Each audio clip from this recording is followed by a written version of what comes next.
at the end of it all. I wouldn't look too far beyond Peter Sagan. He's super motivated, and there's massive pressure on him now because his team have sat on the front for the last how many number of kilometers and said, right, it's up to you, Peter, and it's a hell of a lot of pressure. Now we've got riders who've hit problems further back, a couple of AG Tour La Mondiale riders that have hit problems. Damien Gaudin, great prologue performance from him, but he's now sitting waiting, and I'm not so sure if that's not Pozzovivo, I think, yeah, or is it? Is it one of the, certainly one of the more diminutive riders?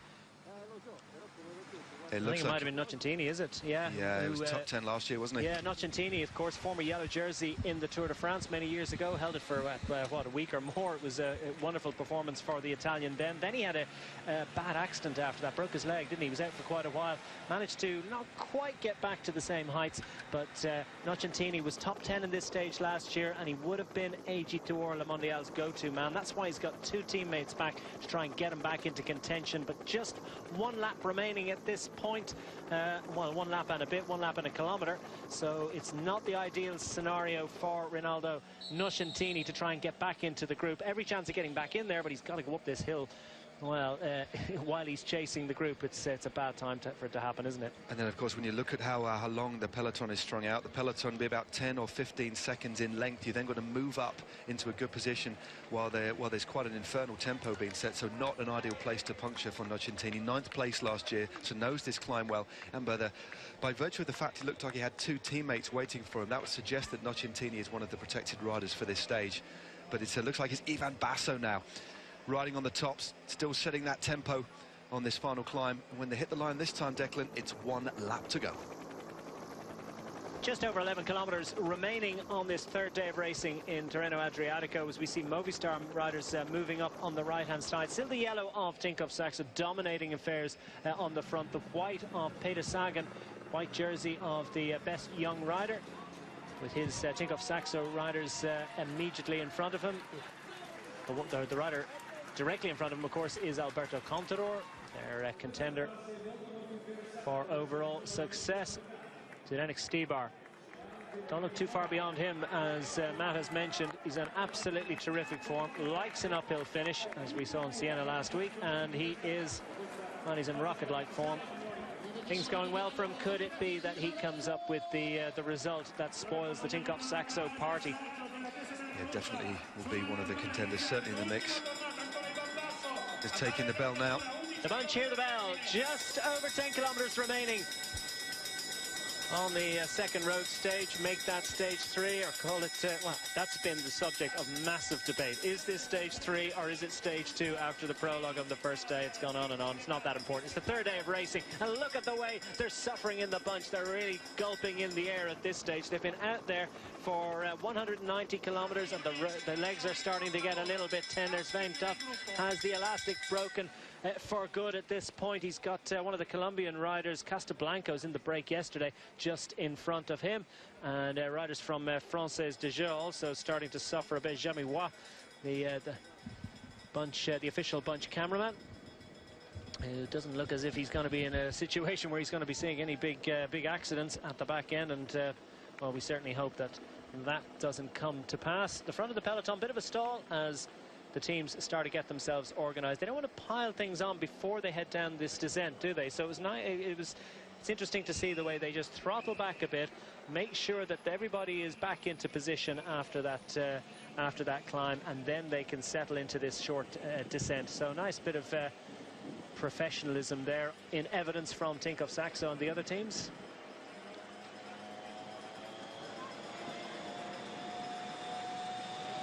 Inside the final 10 kilometres on the third day of racing of Tirreno Adriatico, and the Tinkoff Saxo team have clearly set out their stall. They believe that they are going to take victory in today's stage. Who's there to stop them?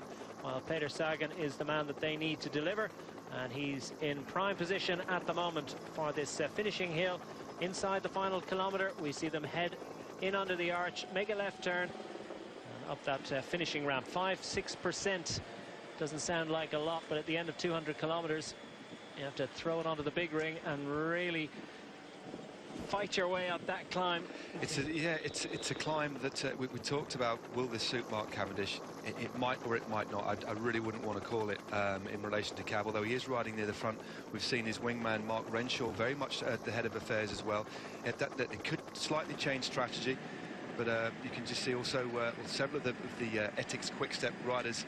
Vermont's also up there. There's Alberto Contador still shepherding along his young teammate Peter Sagan in the white jersey of best young rider. There's Pozzato in the centre of your screen as well. But it's a different effort. It's you're in the red. As soon as you hit the bottom of the climb with like 800 metres to go, you're in the red. Then it's about holding that sort of effort. It's a bit of a confusion here at the back. It looks like Pozzato has been distanced, probably due to the amount of effort the amount of time he's been spending on the front. Now 5 or 6 of the Tinkoff Saxo riders on the front. And the question now, Declan, is going to be, when will another team possibly take it up? Will it be Tinkoff Saxo who take it all the way to the bottom of the climb, or will we see perhaps BMC? Yeah, BMC get in the mix, or perhaps Ethics Quick-Step. BMC in numbers there. Also, Garmin Cannondale in the green and black on the right of your screen. Navratilakis maybe one for them? I think Navratilakis is definitely the rider I'd be plugging for. He's sat there in about 3rd or 4th wheel.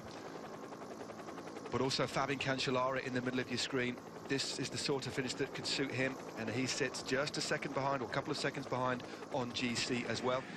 He sits in 3rd position at only 1 second. So Mallory leads, Sagan at 1 second, Cancellara at 1 second, sorry, and Greg Van Avermaet tied with Matthias Brandl and Bodnar in 5th and 6th place respectively. So very tight on the general classification. And now we have Ian Stannard moving up on the right hand side of the picture, the left hand side of the road, and he's another man on monster form after his superb win in Het Nieuwsblad.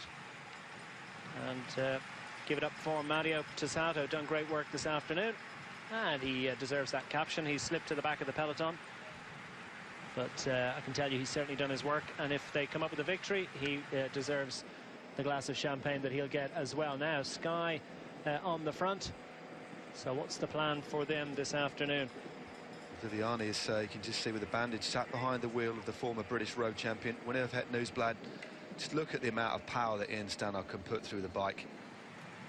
Quite remarkable rider. And we did ask the question, when will another team take it up? And it has been answered now. It looks like the couple of riders from AG2R Le Mondial, Nocentini, is fortunate for him, and the rest of his AG2R squad made it back into the peloton. How much has it taken out of him, though? It's probably taken a fair bit out of him, but he's still got a few Ks to go. He can play it late, he can move up very, very late if he wants to. But he certainly wouldn't have wanted that. But Puccio, the rider in 3rd wheel, sat on the wheel of Viviani, another fast rider, normally one of the lead-out riders for Elia Viviani, sat in 3rd place, and now we see the black and white stripes of MTN Quebecer moving up as well. Interesting call here. Sky, are they trying to set things up for Elia Viviani, who's been in the wars, and what sort of legs has he got? Stannard is driving things along as Tinkoff Saxo look to get back involved on the front, but it's the 3 Sky side riders on the right hand side, or could they be for the other Italian, Salvador Puccio, on home ground? There's 2 Italians in the wheel of the former British road race champion Ian Stannard. Now Tinkoff Ethics, the Ethics Quick-Step squad also making it to the front. Zdenek Stibar in his distinctive national road race champions colours, in marked contrast to the pale blue and white and dark colours of the rest of his teammates. And Stibar making sure that he's got his riders in amongst him. The other man that they need to keep mindful of course, is Rigoberto Urán, who's sitting 3rd wheel of the Ethics Quick-Step riders. I suspect that he could be a major, well, a lot of attention from that team is being focused on making sure that they keep Rigoberto Urán in contention. He's their GC guy. Yeah, I think at the moment there's 2 things being played out. There's the battle for the stage, and then there's making sure that your GC contenders, who won't necessarily win the stage but don't lose time. So we saw the race leader actually a few moments ago in the centre of your screen. He's just about to take to the front and overtaking a BMC rider, Mauri, there, but on his wheel is Nairo Quintana. So, you know, the leader of the race at the moment is leading one of the GC rider, well, the GC leader-elect, as it were, as we look forward to the mountain stage and, of course, the finish in a few days. But just looking after the diminutive Colombian. Sorry, Matt, will he be the GC leader after this stage? Peter Sagan, if he gets into the top three and Mallory fails to do that, has certainly put himself into position. But also Fabian Cancellara just 1 second in arrears. Nairo Quintana, you see, sitting on the wheel of the overall race leader. So in the blue jersey, Adriano Mallory, right behind him is his team leader, Nairo Quintana. He'll come into his own when they hit the mountains in a couple of days' time. And Quintana gets on the blower, back to the team car, calling for more troops. Or is he just letting them know, looking for a little bit of instruction on how they should play things at the moment? Some of the other teams trying to muscle Mallory and Quintana out of it. They're not that interested in seeing GC guys up there at the moment. They want to try and fight this out between them, as all the shouts are coming from the various different teams to their riders just in front of them, trying to get some advice. Inside 5 kilometers to go. Yeah, sorry there, Declan, but no, you can now see the blue of the IM Cycling taking the front. Just on the right-hand side is the red of BMC. BMC going to be looking after the interests of Greg Van Avermaet for this finish. But a bit of a gap has opened up. IM Cycling very unfortunate yesterday to lose their sprinter, Matteo Palucchi, who actually won the stage last year, but unfortunately was taken out by a mechanical. They'll be looking after him today. Perhaps Matthias Brandl, who sits very comfortably overall, but not a noted sprinter. But look at the pace now being set by the black and red of BMC, really lining this out. So Permin Lang for the EM Cycling squad. Well, he has his riders in line astern, but just not quite able to generate power to the equal of BMC in red, who go to the front. Remember, they've got Greg Van Avermaet in absolutely prime position to come up with a good result today. Just 2 seconds in arrears on general classification, and the sort of guy who is well capable of getting his arms in the air to take the overall stage victory this afternoon. BMC Cycling on the front as riders are starting to peel off the front. EM Cycling riders at the back and also to the fore at the front. So riders that have done their duty today are just hanging on like grim death for as long as possible.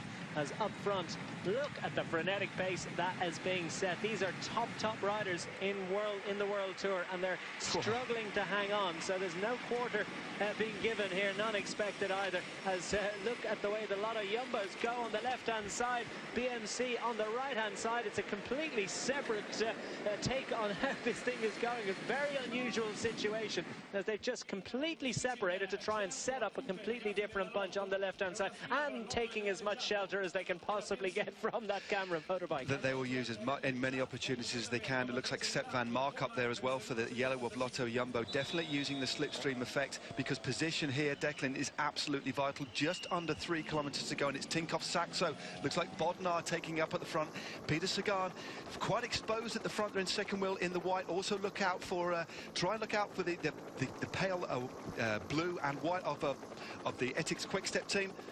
They're riding in about 5th or 6th wheel, but BMC in the red and black up there in numbers 2, and also the giant Alpecin team in the black with the red flashes.